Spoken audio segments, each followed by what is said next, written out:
Hi, this is Joe again with another review. For the sake of this video, we'll be discussing the 1959 science fiction classic, Journey to the Center of the Earth, starring James Mason. Of course, this movie is based on the famous novel by Jules Verne, and of course, which is a kind of ironic that James Mason starred in this film, because he starred in another movie adaptation of a Jules Verne movie, Jules Verne novel, which was 20,000 Leagues Under the Sea. So he stars in another one, and which of course Journey to the Center of the Earth, which is what we're talking about in this video.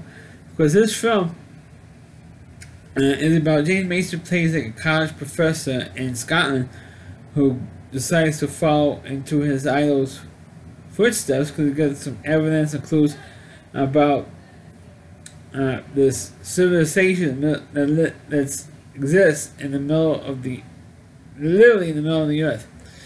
And so he gets one of his students to tag along to investigate this thing, plus a wife, or should I say a widow, of a competitor. There was another guy who was competing with James Mason's character to find this lost civilization in the middle of the earth. And so she decides to tag along because she will not give James Mason all the equipment that this guy rented out, because he ran out like a whole bunch of stuff.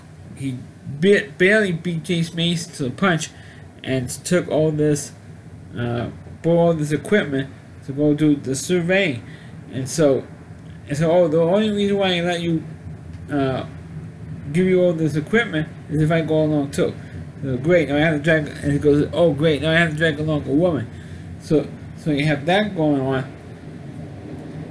and you have this Scandinavian guy also who didn't speak a word of English, and he helped James Mason out with the third guy, who was a distant relative of the original surveyor of this, civilization in the middle of the earth. How went after him. This Nordic guy doesn't speak a word of English helped James Mason out.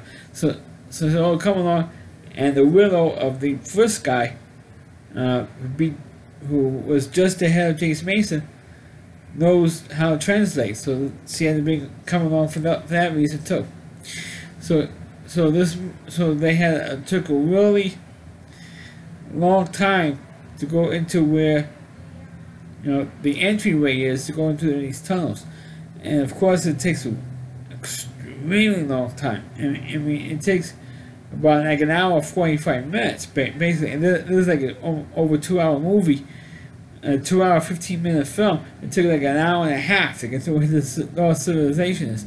I mean it took an extremely long time, and it's like that's where I felt the movie dragged in a lot of ways, and it was really, really long and really, really boring because it's going to say, okay, when am I get there already? Because about like an hour and a half into when they started going into the ground and going down these tunnels and these ramps and all that type of thing.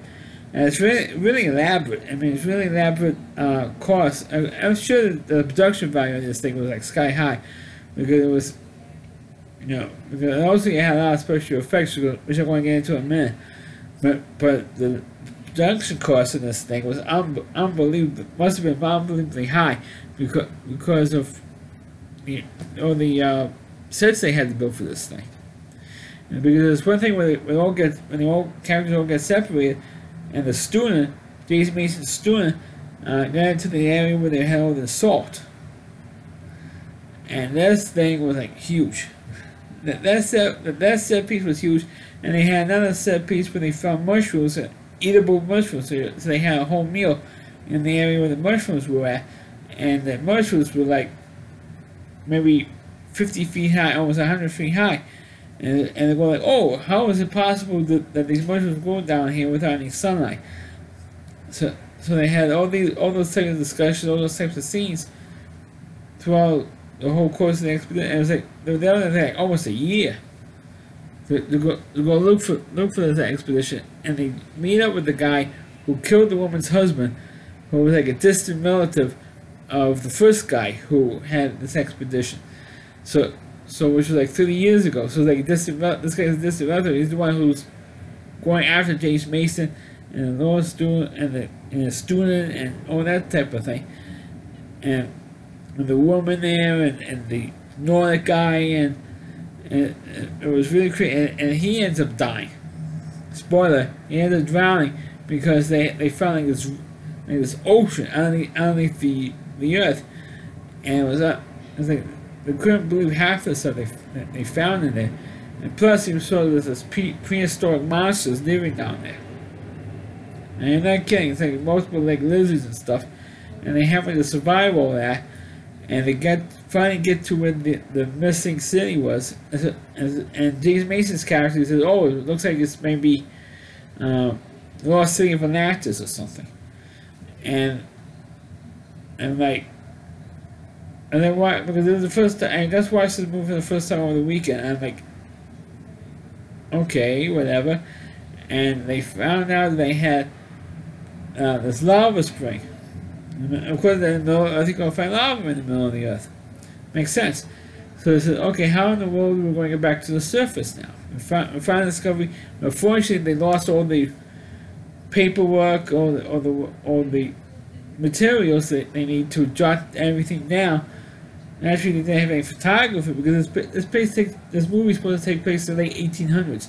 So they really didn't have any carryable photography equipment to photograph any of this stuff.